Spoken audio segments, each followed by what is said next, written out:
learn English with music. Hotel conversation. Dzień dobry. Good morning.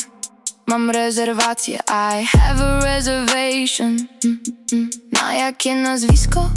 Under what name? Na Kowalski. Under Kowalski. Czy masz dokument? Do you have an ID? Tak, proszę.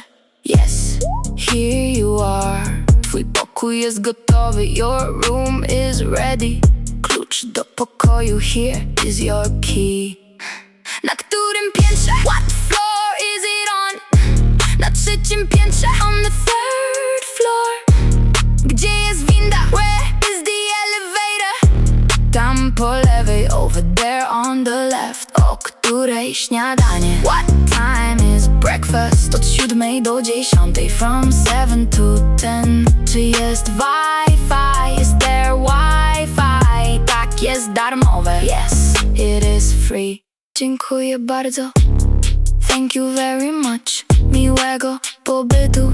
Have a nice stay. Do widzenia.